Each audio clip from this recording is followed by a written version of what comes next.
మీదకి వచ్చిందంటే నీ కోసం 10 లక్షలైనా శాంక్షన్ చేస్తాడు. యేసయ్య అంతే, తండ్రి అంతే. ఎందుకు నాకు ఈ ఆర్థిక దారిద్ర్యం అంటే అందుకు ఒక ఏజ్ ఉంది. ఆ మెట్టుకు నువ్వు వచ్చిన దాకా నీకు మిత్తంగా మాత్రమే ఇవ్వబడిద్ది. ఆ ఏజ్కి నువ్వు రీచ్ అయినప్పుడు ఆకాశ వాకిళ్ళు విప్పి పట్టజాలనంత ఇస్తాడు చెప్పింది. కన్న తండ్రి ఉంటే నాన్న దగ్గరికి పోయినప్పుడు ఒక భరోసా, ఒక మాట చాలు. ఆ మనిషి కనపడ్డా చాలు, ఒక గొప్ప ధైర్యం, గొప్ప ఆదరణ, గొప్ప నెమ్మది. ఇప్పుడు ఆ నాన్న అస్థిరుడు, కానీ ఎప్పటికీ నన్ను వేడని నా ఆత్మకు నానైన వాడు నాకు తోడై ఉన్నాడు. ఇప్పుడు నా గుండె చెదరినప్పుడు నేను ఇద్దరిని గుర్తు చేసుకుంటాను. నన్ను ఒకటి జన్మనిచ్చిన తండ్రి, 2 నా ఆత్మకు తండ్రి అయినవాడు, 3వది ఆత్మీయ తండ్రి. ఆత్మీయ తండ్రిని కలుసుకోవడానికి అవకాశాలు ఉండవు, ఎందుకంటే వాళ్ళు సేవలో బిజీగా ఉంటారు. కాబట్టి వాళ్ళు అందినా అందుకుపోయినా ఉంటే నాన్న, లేకపోతే ఆ నాన్న. నేర్చుకుంది ఏంటంటే పోయి ఆయన దగ్గర కూర్చుంటా. నాకు తెలియదు నాన్న నా పరిస్థితి ఇట్లా ఉంది అని. నాకు మాటలు రావు, కొన్నిసార్లు మాటలు రావు. హృదయ బాధను బట్టి గుండె చెదిరితే మాటలు రావు, ఏడుపే.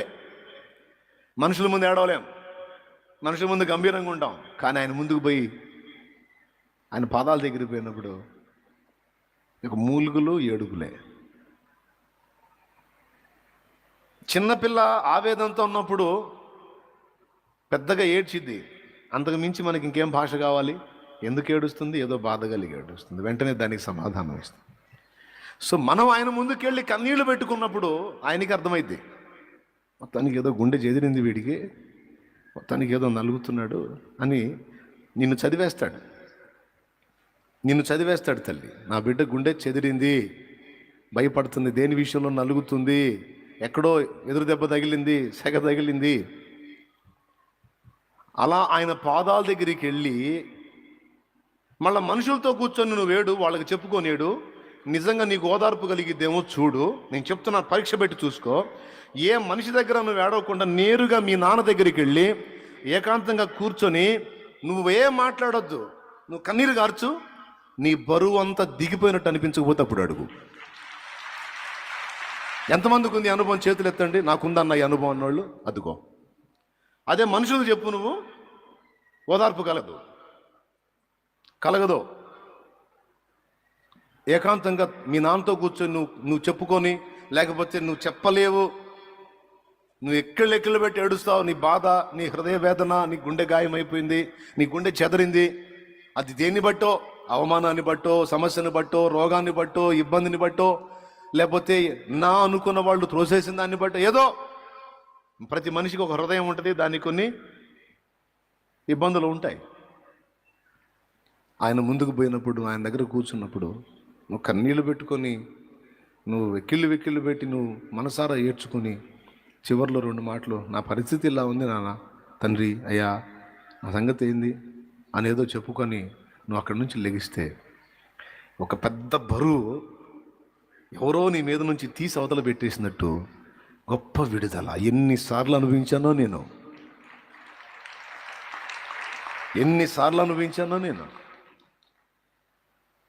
వెంటనే స్పందిస్తాడు, వెంటనే. గుండె చెదరిన వారిని బాగు చేయువాడని, గుండె చెదరిన వారిని బాగు చేయువాడని, వారి గాయములన్నీయు కట్టుచున్నవాడని, వారి గాయములన్నీయు కట్టుచున్నవాడని,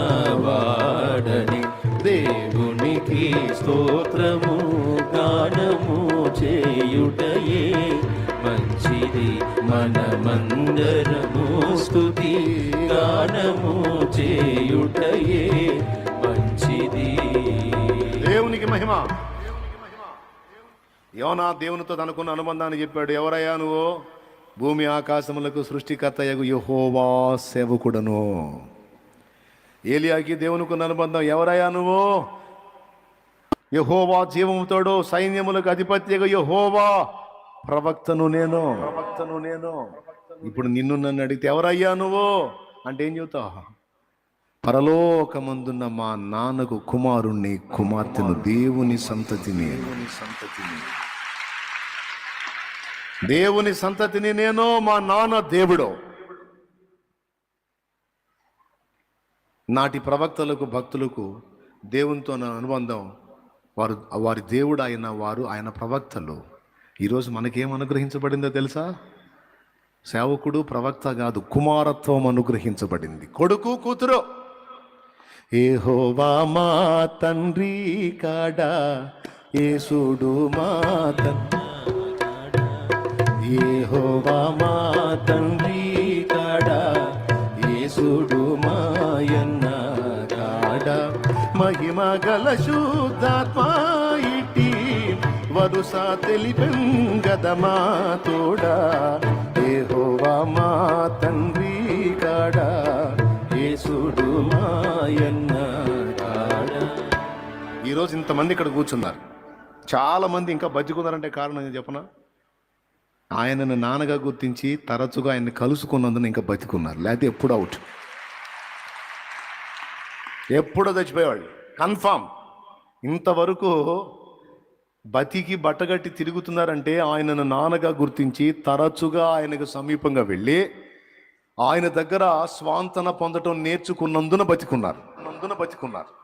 ఆయన దగ్గరకు వెళ్ళి ఆయన మాటలు విని ఆ నిరీక్షణను కలిగి ఆయన యందలి విశ్వాసమును బట్టి అడుగులు వేస్తున్నందున బతికి ఉన్నారు. ఇంకా లేకపోతే ఎప్పుడో వికెట్ లేచిపోయేది దెబ్బకి. నా మట్టుకు నా బతుకైతే అంతే. సో ఈ మొదటి మాట మీ మనసులకు బాగా చేరువవ్వాలని నేను మాట్లాడాను. ఆయన నీ నాన్న, నువ్వు ఆయన కొడుకువి, కూతురువి. ఇది దేవునికి నీకున్న అనుబంధం. ఇది నీవు స్పష్టంగా ఎరుగుండాలి. దాన్ని నువ్వు మెయింటైన్ చేయాలి. నేను చెప్పానని ఏదో బెరుగ్గా పోవద్దు. నువ్వు ఫ్రీగా వెళ్ళావు, డౌట్ఫుల్గా వెళ్ళొద్దు. అది అవిశ్వాసం. మీ నాన్న నేనుగా చెప్పింది యేసయ్య చెప్పాడు. మీ నాన్నకి ఏది నచ్చిద్దో చెప్పాడు, మీ నాన్నకి ఏది నచ్చదో చెప్పాడు. అదిగో పరలోకంలో ఉన్నాడు మీ నాన్న అని చెప్పాడు. మీ నాన్న నీకు రొట్టెను అడిగితే రాతినను, చేపను అడిగితే పావునిచ్చేవాడు కాదు. భూమి మీద చెడ్డ తండ్రులే తన పిల్లలకు మంచి ఈవులను ఇవ్వాలనుకుంటే మీ నాన్న ఈ తండ్రులందరికంటే కూడా ఘనుడు. నీకు శ్రేష్టమైనవి, నువ్వు అడిగిన వాటికంటే, నువ్వు ఊహించిన వాటికంటే ఉన్నతమైనవి నీకు దాచి ఉంచిన నాన్న మీ నాన్న. హల్లెలూయా. యేసయ్యే పరిచయం చేశాడు. ఆ మాటలు పట్టుకున్నా, ఓ దేవుణ్ణి ఇలా గుర్తించాలి, ఇలా సమీపించాలి, దేవునితో ఇలా రిలేషన్ ఏర్పాటు చేసుకోవాలి. అలాంటి అనుబంధం ఏర్పరచుకున్న తర్వాత వినండి, నీ ఆలోచన విధానమే మారిపోయింది. ఇక నువ్వు అలా ఉండు, ఇలా ఉండు, ఈ భారం కలిగి ఉండు, ఆ భారం కలిగి ఉండు అని నేను చెప్పాల్సిన అవసరమే ఉండవు నీకు. ఆయన మా నాన్న, నేను ఆయన కొడుకుని, కూతుర్ని. నీతి మాలిన పనులు నేను ఎట్టా చేస్తానని కంట్రోల్ అయిపోతావు. ఇది మా నాన్నకి నచ్చదు, మా నాన్న బాధపడతాడు, మా నాన్న మొత్తుకుంటున్నాడు కదా ఇట్లా చేయొద్దని. అదే ఆయనకి నీకు సరిగ్గా అనుబంధం ఏర్పడితే చెడుతనం మానుకోవాలి, ఇది చేయకూడదు, అది చేయకూడదని ఈ సుత్తంతా నేను చెప్పాల్సిన అవసరంలా. నీ మైండ్ మారిపోయిద్ది ఆటోమేటిక్గా. ఆయన మీద నీకున్న ప్రేమను బట్టి, మీ మధ్యలో ఉన్న అనుబంధాన్ని బట్టి పాపం మీద నీ అంతటా నీకే అసహ్యం వచ్చింది. ఎందుకంటే నేను పొరపాటు పడిన ప్రతిసారి మా నాన్న నొచ్చుకుంటున్నాడు, అది నాకు అర్థమవుతుంది. నేను ఈ తప్పు చేయనేలా, మా నాన్న నొచ్చుకోనేలా, ఆయన ముందుకు పోవటానికి నాకు మొహం జల్లకుండా నేను ఇబ్బంది పడనేలా. ఈ దరిద్ర పని చేయటం అంత అవసరమా? ఈ దరిద్రపు క్రియలు, దరిద్రపు మాటలు, దరిద్ర ప్రవర్తన కలిగి ఉంటాం అంత అవసరమా? నాకు మా నాన్న చాలు అనే మైండ్ వచ్చింది నీకు. ఇక్కడే మీ నాన్నతో నువ్వు అనుబంధాన్ని ఏర్పరచుకుంటే రేపు యుగయుగాలు ఆయన దగ్గర ప్రశాంతంగా ఉండగలవు. రేపు పోయి ఎక్కడ ఉంటావు మరి? నీ టోటల్ ఫ్యామిలీ మొత్తంతో కలుపుకొని నువ్వు నాన్నతోనే ఉండాలి అక్కడ.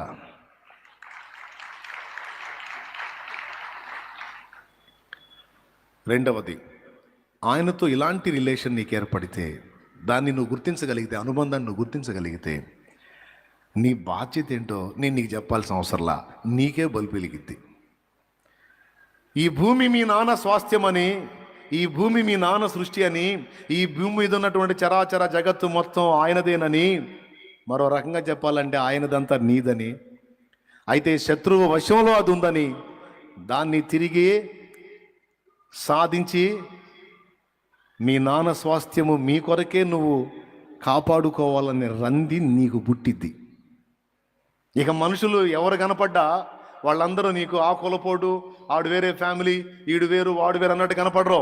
వీళ్ళందరూ మా నాన్న సృష్టించిన సృష్టి, నాతో పాటు నా వల్ల నిర్మించబడిన వ్యక్తులు, వీరు నా కుటుంబ సభ్యులు అన్న భావన వచ్చేస్తుంది నీకు. అప్పుడు వాళ్ళకి దానం చేయి, వీళ్ళకి ధర్మం చేయి, వాళ్ళకి సాయం చేయి, వీళ్ళని ఆదుకో, వాళ్ళకి హెల్ప్ చేయని నేను చెప్పాల్సిన అవసరం ఉండదు.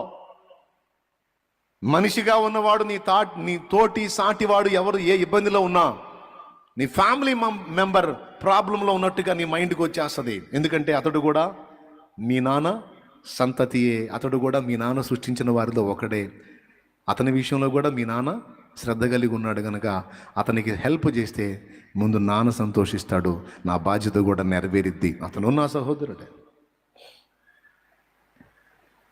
అందుకే ముందు మొత్తుకునేది నేను, ఎవరికి ఏదైనా ఇబ్బంది అంటే నా హృదయం కొట్టుకుంటుంది, దాటిపోలేం. ఎందుకు? నా తండ్రి సంతానం వీళ్ళు కూడా. ఎప్పుడైతే ఆయనతో సరైన అనుబంధం నీకు ఏర్పడిద్దో, ఇక నువ్వు ఒక సింగిల్ ఫ్యామిలీ లాగా ఉండటానికి ఇష్టపడవు. వసుదైక కుటుంబం అంటే జగత్తు మొత్తం నా కుటుంబం అన్న మైండ్లోకి వచ్చేస్తా ఉన్నావు. నీ కన్ను మారిపోయి ఒక చిన్న కుటుంబాన్ని చూసేంత సంకుచితపు కన్ను కాదు, ఒక సమాజాన్ని దృష్టించగలిగే పెద్ద కన్ను పుట్టింది నీకు. ఇక నేను చెప్పేది అర్థమైతే ధన్యులే మీరు.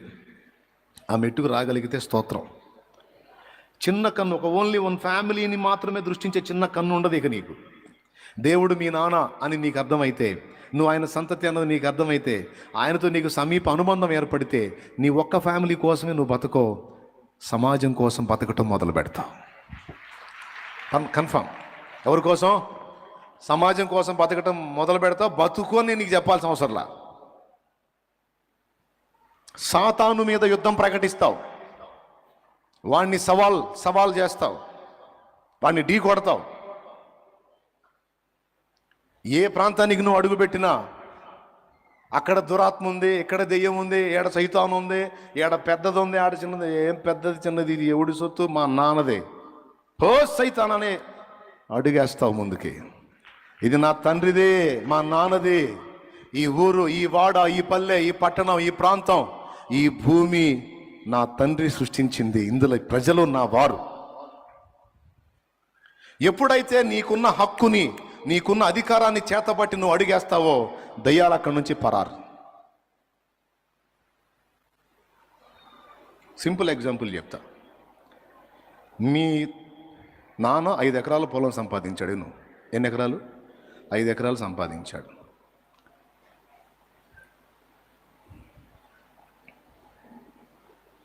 మీ ఊరోళ్ళందరూ చెబుతున్నారు, రే అది మీ నాన్నరా, 5 ఎకరాలు రా నాయన, మంచి పొలం రా, వాడు సాగు చేసుకుంటుంటే నువ్వేందిరా అంటే, సరే నీకు ఆవేశం వచ్చింది. మీ నాన్న కష్టపడి రెక్కలు ముక్కలు చేసుకొని సంపాదించాడు, ఎకరం మొత్తం 5 ఎకరాల పొలం రా, ఏందిరా నీకు మైండ్ పోయిందా అని పక్కన వాళ్ళు మాట్లాడారు. నీకు ఆవేశం వచ్చింది, పోయావు పొలం దగ్గరికి.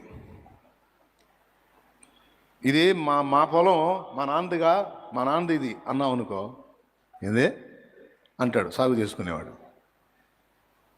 ఇది మా నాన్నదంటగా, మా పొలం ఇది అన్నావు అనుకో, ఎవడు చెప్పింది అంటారమ్మన్ కొడితే పగిలిపోద్ది. నీదే? ఏడుంది ఇది? ఏముంది నీకు? తేపో అంటాడు. పల్లెటూరులో జరిగే వాదనలు ఇంతే ఉంటాయి, అవునా? అంటే ఇది అంటే వాళ్ళు చెప్పారులే, మా నాన్న 5 ఎకరాలు అంట మొత్తం, మా నాన్నదని చెప్తే, ఎవడాడు చెప్పినోడు? ఎవడు? నీకున్న ఆధారం తే రా ఓ అంట. వాడంటాడు, కాదులే మాదేమో అని నేను అనుకుంటున్నానులే. సరేలే, ఎందుకు అంత కేకలేస్తావు, వెళ్తున్నానులే. అవునా? బై లక్ పాత చెక్క పెట్టెలో 5 ఎకరాల పొలం కాగితాలు బయటపడ్డాయి అనుకో, పూర్తిగా ఫలానోడి దగ్గర మీ నాన్న కొన్న కాగితాలు పాత చెక్క పెట్టెలో బయటపడ్డాయి అనుకో, అవి తీసుకెళ్ళి బయట చదివించావు.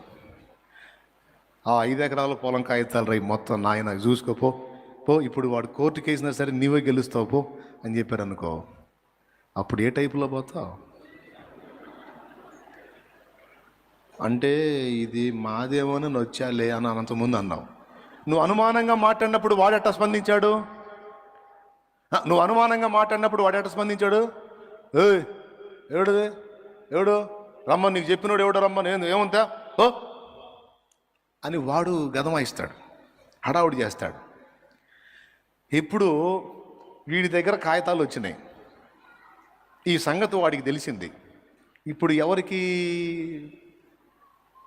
సంఖ్యలు పడతాయండి? ఎవడికి వాయిస్ బ్రేక్ అయింది? వీడికా వానికా? ఇన్నేళ్ళు వీడి పొలం ఎవడు సాగు చేసుకుంటున్నాడో, ఎవడు ఆక్యుపై చేశాడో వానికి ఇక వాయిస్ బ్రేక్ అయిపోయింది. ఆ అధికారాన్ని చేతబట్టుకొని, ఆ అధికార పత్రాలను చేతబట్టుకొని వచ్చాయి, ఎవడు వాడు, చెప్పినోడు ఎవడు అని వచ్చా అడిగావుగా, ఇదిగో కాగితాలు దా, అదిగో అది హద్దు, అదిగో ఉత్తరపు హద్దు, పడమటి హద్దు, దక్షిణం హద్దు, తూర్పు హద్దు, ఇదిగో నలుదిక్కుల హద్దులు, హద్దుల పేర్లు, ఇదిగో మా నాన్న ఎంత కొన్నాడో కాగితాలు. చెప్పు, ఏ అధికారంతో వచ్చావని అడుగుతున్నావుగా? ఆయన మా నాన్న, ఈ ఆస్తి మా నాన్నది, ఆయన కొడుగ్గా నాదిరా, ఎక్కువ ఒడ్డుకంటాడు రా బయటికి రా, మా నాన్న ఆస్తి ఎవడు రాను అన్నప్పుడు ఇక వాడు నీ మీద జుల్లం ప్రదర్శించడు. పైగా నువ్వు ఏది చెబితే దానికి తలంచడానికి ఇష్టపడతాడు.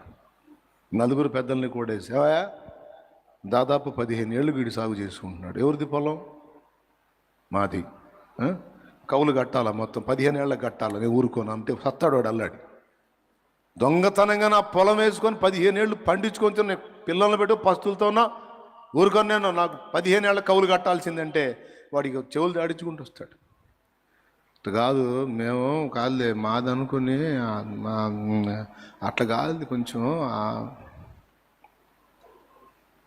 ఎందుకు ఈ మాట చెప్తున్నంటే, దేవునితో నీకున్న అనుబంధాన్ని బట్టి సమస్తము ఎవరిదో, దాని మీద నీకే హక్కు ఉందో ఆ హక్కును పట్టుకొని నువ్వు కానీ ఏ ప్రాంతానికైనా అధికారికంగా నువ్వు వెళ్ళగలిగితే, దయ్యాలాడున్న ఏదో పొడుస్తాయని కాదు, నువ్వు ఎంటర్ అయితే పారిపోతాయి అవి. ఎందుకంటే నువ్వు అధికారంతో వస్తున్నావు. ఇక్కడ దేవుని వాక్యం మనకు సెట్ అవుతుంది. ఆయన అధికారము గలవాని వలె బోధించాడు, అధికారముతో గద్దించాడు. ఏ అధికారం? ఆ బోధలో అధికారం, ఆ గద్దింపుల అధికారం. ఆయన అడుగు పెడితే గడగడలాడితే పారిపోయినాయి. ఎందుకు? వాటికి తెలుసు యేసు ఎవరో, యేసుకు తెలుసు తానెవరో. కాకపోతే మనకే తెలియట్లా మనం ఎవరు.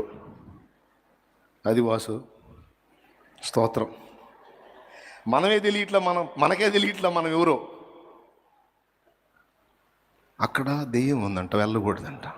ఆడ నీ బొంద ఎక్కడుందో ఆడికి పోవాలను. దొంగోడున్న కాడికి పోలీసుడు పోయినట్టు. ఎందుకంటే ఆ భూమి నీది, సర్వభూమియు నాదే కదా అన్నాడు దేవుడు వాక్యంలో. మన నాన్నదైనప్పుడు మనది. ఇక దయ్యం అధికారం ఎక్కడుంది? చల్ వస్తున్నానే దయ్యమా, ఫలానా గ్రామానికి వస్తున్నా, ఫలానా ఊరికి వస్తున్నా, ఫలానా వాడకు వస్తున్నా, మాది మా నాన్నది. అక్కడ ఉన్నాడు, తోలు ఊడిది, చల్ నడు. అక్కడ చేతబళ్ళు చేస్తారంట, మంత్రాలు నీ బొంద చేస్తారు, చేతబళ్ళు మంత్రాలు మొత్తం. నువ్వు అధికారంతో కానీ అడుగు పెడితే, యేసుప్రభు మీద ఏం చేతబళ్ళు చేశారు, ఏం మంత్ర ప్రయోగాలు చేశారు, పౌల మీద ఏం బారినాయి? మాంత్రికుల పుస్తకాలు, అప్పట్లోనే 50,000 వెండి రూపాయలు అయ్యే పుస్తకాలు తీసుకొచ్చి మొత్తం కొప్పేసి తగలబెట్టారంట. కాల్చివేసిరి అని రాస్తుంది. నువ్వు దేవుని కుమారుడు కుమార్తెవు, దేవుడు మీ నాన్న అనే స్పర్శ నీకు అర్థమైతే నీ ఆలోచనలో మార్పులు వస్తాయి, క్యారెక్టర్లో మార్పు వచ్చింది, అధికారాన్ని ప్రదర్శించడంలో కూడా మార్పు వచ్చింది. సాటి మనిషిని రెస్పెక్ట్ చేయటం, ప్రేమించడం, గౌరవించటం, వాళ్ళలో కూడా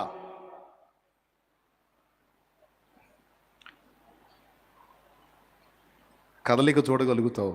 నీలో ఆ మార్పుని జనం చూడగలుగుతారు. మీరెవరండి? ఫైనల్గా చెప్తున్నా, ముగింపులోకి వచ్చాలే కానీ మీరెవరు అసలు? నాకేంది ఈ బాధలో? ఆదివారం మొదలు పెట్టుకుని మళ్ళీ ఆదివారం వచ్చిందాక ప్రశాంతంగా బతకనిస్తున్నారు నన్ను. నా జానుడు పొట్టకి నేను ఏం చేసుకుంటే బతకలేను? ఒక్కొక్కళ్ళు భయంకరంగా బుర్ర వేడెక్కిందాక తినేసి వదిలిపెడుతున్నారు నన్ను. నాకేంది? కూటమి ఇంతసేపు మాట్లాడానా, అయిపోయినాక వదిలిపెడతారా? 7 నుంచి ఇంటికాడికి లైన్ వేస్తారు. లైన్ అంటే ఇంకొక లైన్ అనుకోవాకండి, లైన్ కడతారు. దేవునికి స్తోత్రం, హల్లెలూయా. లైన్ ఇప్పుడు దాకా మాట్లాడు, మళ్ళా నెత్తి మీద చేయి అట్టుంచే అనుకో, 2 చేతులతో చేయి పట్టుకొని లాగుతున్నారు గోడలోంచి ఊడొచ్చేటట్టు.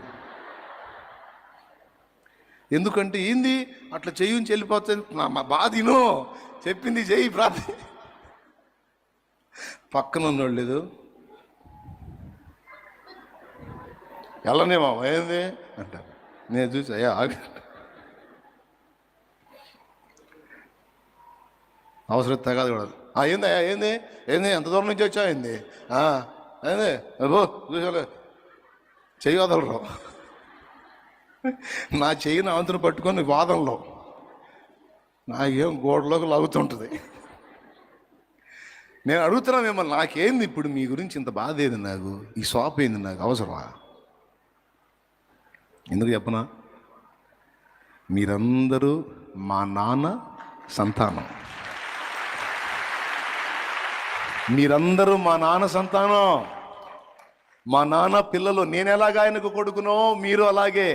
మీరందరూ నాతో పాటు నా కుటుంబంలోని సభ్యులు. అందుకే మీరు ఏడిస్తే దాటిపోలేను, మీరు ఆర్తధ్వని చేస్తే దాటిపోలేను, మీకు నష్టం కలిగితే తట్టుకోలేను, మీకు కష్టం కలిగితే తట్టుకోలేను. ఎందుకు?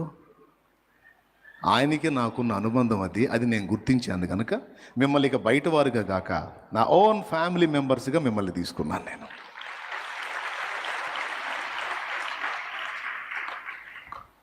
మీకోసం ఏమైపోవటానికైనా సిద్ధం అన్నట్టుగా నా బతుకు నేను అప్పచెప్పుకున్నాను. ఈ ఈ ఈ రంది ఇలాంటి భావజాలం నాకు ఎలా వచ్చింది? మీకుందా? నాకు ఎలా వచ్చింది? ఎందుకంటే ఎలా వచ్చిందంటే ఇందుకే ఈ అనుబంధం గుర్తించాను కనుక నాకు ఈ రంది వచ్చింది. నీకు కూడా అది గ్రహింపు ఉంటే నీ ఇరుగు పొరుగులు లెక్క చూడవు, వారు కూడా నా తండ్రి సృష్టే. ఆఖరికి నిన్ను ద్వేషించిన వారిని సైతం ప్రేమించగలిగే మనసు అప్పుడు వచ్చింది నీకు. బయట వాడిని ద్వేషిస్తావు కానీ నీ సొంత ఫ్యామిలీ మెంబర్స్ నిన్ను ఇబ్బంది పెట్టినా ద్వేషిస్తావా? వాళ్ళకి కాస్త కష్టం కలగగానే పోయి మీద వేసుకుంటా. అట్లాగా ఉంటుంది. సో చాలా ప్రాముఖ్యంగా గుర్తుపట్టాల్సింది ఏంటంటే దేవునితో నీకున్న అనుబంధం అసలు నువ్వు ఎలా గ్రహిస్తున్నావు, దాని విషయంలో నీకున్న క్లారిటీ ఏంటి, స్పష్టత ఏంటనేది మనందరం కూడా గ్రహించాల్సినటువంటి అంశం. అది మనకు క్లారిటీ ఉంటే ఇక మన వ్యవహారంలో పెను మార్పులు వస్తాయి. తర్వాత ఇక నాన్న అన్నప్పుడు నాన్న సామర్థ్యం తెలుసుగా, మనకి తెలీదా? నాన్నతో మనకున్న అనుబంధం, మనతో నాన్నకున్న అనుబంధం తెలుసు. నాన్న జ్ఞానం ఏ పాటిదో తెలుసు, నాన్న శక్తి ఎంతటిదో తెలుసు, ఆయన సాధ్యతలు సామర్థ్యతలు మనకి తెలుసు. నిన్ను పిలిచిన దేవుడు నమ్మదగినవాడు, శోధనలో నిన్ను విడిచిపెట్టిపోడు, కంటి పాపల తోడుండి నిన్ను ఆదుకుంటాడు, కన్న తండ్రిలా తోడుండి నిన్ను ఆచుకుంటాడు. నమ్మునేస్తమా ఇది సత్యం, వీడబోకుమా విశ్వాసం. నీ ఆశ నిరాశ కానే కాదు, వేదన ఎందుకు, నీ కన్నీరు కలకాలముండదు, అలతే చెందకు.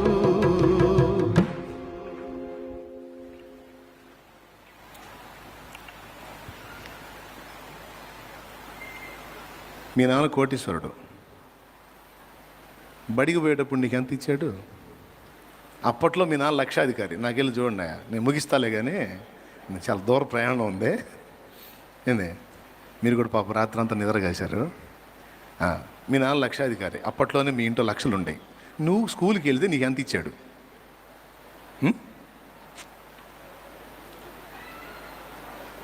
రూపాయా? సరే, రూపాయి అంటే ఒకళ్ళకి.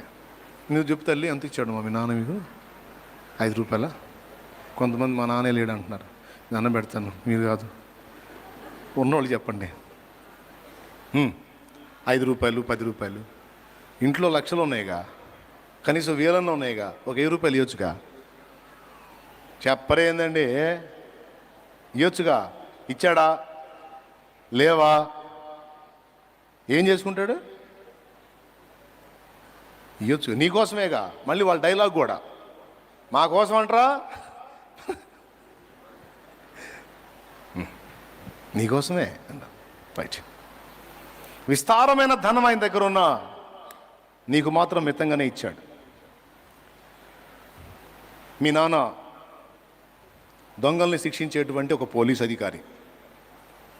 ఆయన ఎదుటోళ్ళని దంతాడు. నువ్వు ఆయన కొడుకువి. నిన్ను స్కూల్లో టీచరు వాతలు పడిన దాకా తంతే ఏమనలా. మీ నాన్న అధికారి అయి ఉండి జనులను కొట్టువాడై ఉండగా నువ్వు పోయి తన్నులు తింటే ఆయన సుతారం చూస్తా ఊరుకున్నాడు. ఏదన్నా ఒక పూట పని కట్టుకొని సెలవు పెడదామంటే ఈయన తన్ని మరీ తీసుకెళ్ళి అక్కడ అప్పచెప్పి ఆమె పట్టుకుని 2 బాధలు బాగుతుంటే ఇంతే కావాలి ఇడికని వెళ్ళిపోయాడు. ఏంది అసలు? ఆయన కలిగి ఉన్నదానికి ఆయన చేసేదానికి రివర్స్గా ఉంది. సింపుల్ అర్థం చేసుకుంటే. ఎందుకు నీకు విస్తారంగా ఇవ్వలేదంటే, ఒకవేళ విస్తారంగా ఇస్తే నువ్వు నాశనం అవుతావని నీ నాన్నకు తెలుసు. అందుకే శ్రీమంతుడైనా కూడా నీకు ఎంత అవసరమో అంతే ఇస్తాడు. మళ్ళీ ఆయన కూడా అంటుంటాడు, సమస్తము నీకోసమే దాచిపెట్టే అంటాడు. ఇవ్వవయ్యా, చాలా ఇబ్బందులు ఉన్నాయి అంటావు నువ్వు. ఇస్తాలే, సమయం ఉందిలే అంటాడు. ఇదే కారణం తమ్ముడు యేసుప్రభు నమ్ముకున్న 1000 లక్షలో ఇస్తాడు. ఎప్పుడు అవసరమో అప్పుడు ఇస్తాడు. నీ చేతి ఖర్చుకు 10 రూపాయలు మాత్రమే ఇచ్చే నీ తండ్రి నీకు గొప్ప శ్రమ వచ్చిందనుకో, 10 లక్షలైనా సరే అప్పు తెచ్చైనా పెట్టి బతికించుకుంటాడు. అది నీ ప్రాణం మీదకి వచ్చిందంటే నీ కోసం 10 లక్షలైనా శాంక్షన్ చేస్తాడు. యేసయ్య అంతే, తండ్రి అంతే. ఎందుకు నాకు ఈ ఆర్థిక దారిద్ర్యం అంటే అందుకు ఒక ఏజ్ ఉంది. ఆ మెట్టుకు నువ్వు వచ్చిన దాకా నీకు మితంగా మాత్రమే ఇవ్వబడిద్ది. ఆ ఏజ్కి నువ్వు రీచ్ అయినప్పుడు ఆకాశవాకిళ్ళు విప్పి పట్టజాలనంత ఇస్తాడు. అందరినీ శాసించే అధికారి అయి ఉండి కూడా నిన్ను పంతులు తంతుంటే మౌనంగా సహిస్తాడు. ఎందుకు? నీకు విద్య అబ్బాలి, పాఠం నేర్వాలి, లేకపోతే భ్రష్టు పడతావు. అందుకే కొన్ని శ్రమలు నీ కలుగుతూ ఉంటే మనసుని రాయి చేసుకొని మౌనంగా చూస్తూ ఉంటాడు. మీకు విరక్తిగా ఉందా లేకపోతే అర్థమవుతుందా? ఎంతమందికి అర్థమవుతుంది? నడువులు ఎంతమంది నిలబడుతున్నాయి? రైట్. ఒక్కసారి పైకి లేచి నిలబడండి.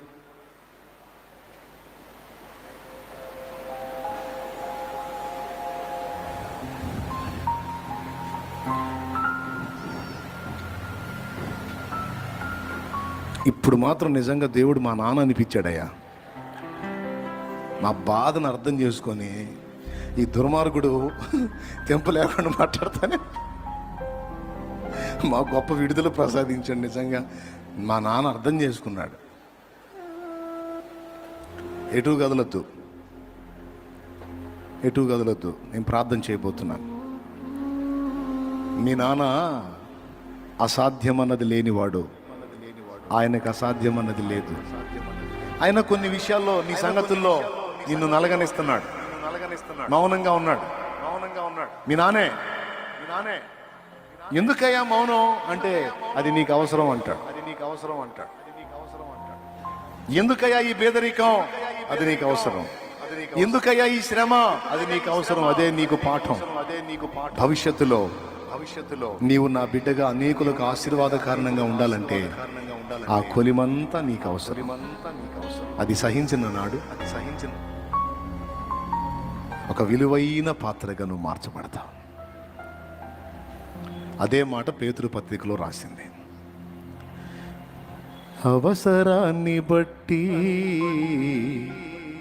అగ్ని వంటి శ్రమలు, అవి అవసరం అన్న మాట మర్చిపోవద్దు. ఒకవేళ నిన్ను బాగా కలత చెందిస్తే సంతోషంగా నువ్వు ఆయన దగ్గరికి వెళ్ళి ఆయనతో చనువుగా మాట్లాడి నీ కన్నీళ్లు ఆయన ముందుంచి ఆయన దగ్గర సమాధానం పొందవచ్చు. లేదా ఓర్చుకునే శక్తినైనా అడగవచ్చు, లేదా నేను తట్టుకోలేను నాకు విడుదల ఇవ్వమని కూడా అడగవచ్చు. నిర్ణయం నీదే.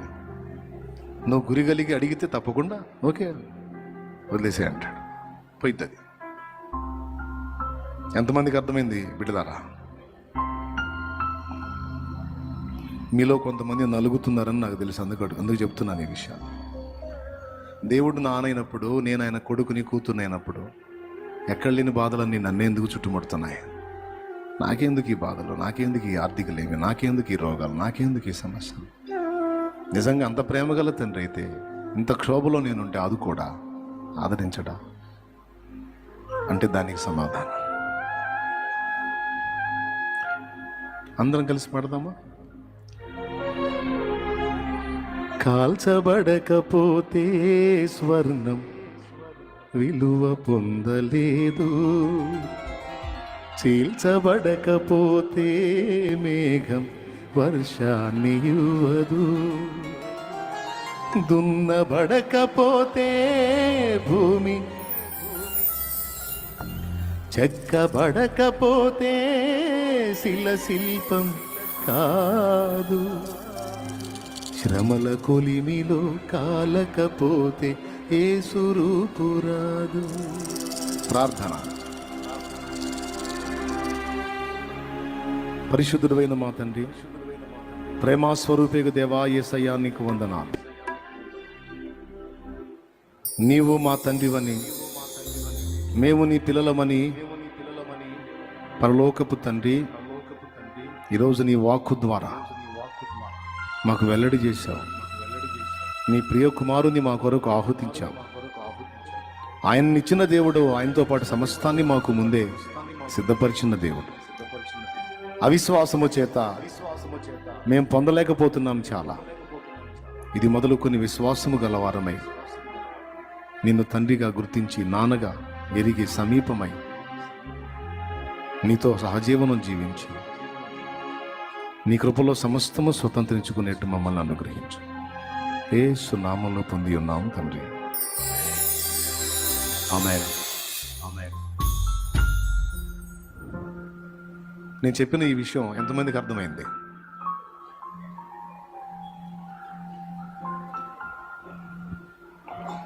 ఇంకొక 5 నిమిషాలు అయితే ఎవరి దారిని వాళ్ళు వెళ్తారు. మళ్ళీ ఆదివారం లేకపోతే ఆ శుక్రవారం ఎప్పుడో కనపడతారు మీకు దయ వచ్చినప్పుడు. కానీ నేను చెప్పిన ఈ విషయాన్ని మాత్రం దయచేసి ఏదో ఆదివారం కూటం అయింది, అయిపోయింది, అంతటితో అది ముగిసిపోయింది అన్నట్టుగా వదిలేయకుండా ఈ అనుబంధాన్ని మీరు కానీ సాధన చేయగలిగితే నేను ఎలా ఉన్నానో మీరు అలా ఉండగలుగుతారు. ఏదన్నా నేను దేవుల్లో ఆనందించి విశ్రాంతి పొందగలుగుతున్నానని మీకు అనిపిస్తుందా? శాలేమన్న నెమ్మదిగానే ఉన్నాడు, విశ్రాంతిగానే ఉన్నాడు, దేవుల్లో ఆనందం ఆదరణ పొందగలుగుతున్నాడు అని మీకు అనిపిస్తుందా? అనిపిస్తే చేయొచ్చు. కన్ఫామా? ఇట్టన్ డౌట్ లేదుగా? రైట్. దేన్ని బట్టి? సమస్యలు, బాధలు, ఇరుకులు, ఇబ్బందులు, అప్పులు, తిప్పలు, ఆర్థిక మాంద్యం, నిందలు, అవమానాలు ఇవన్నీ నాకు లేవా? ఉన్నాయా లేవా? ఓరు నాయన, ఇప్పటికి వెతుక్కున్నా ఉంటాయి చూసుకోండి. ప్రసంగాలు ఉంటాయి నా మీద, దుష్ప్రచారాలు ఉంటాయి నా మీద, ఏడుపులు ఉంటాయి నా మీద. ఇన్ని ఏవి కదిలించవు. కారణం మా నాన్న.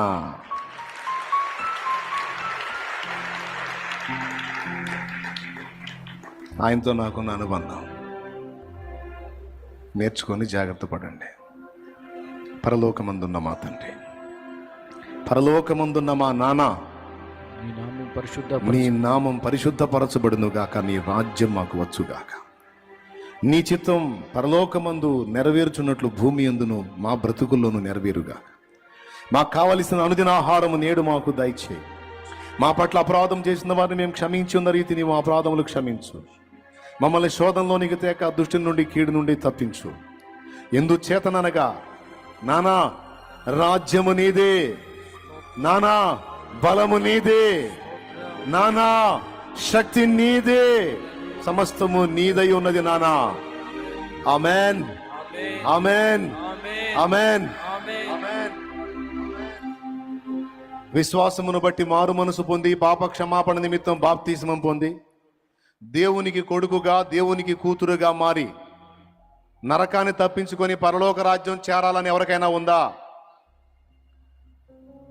ఆయన రక్తంలో పాపాలు గడిగేసుకోవాలని ఎవరికైనా ఉందా?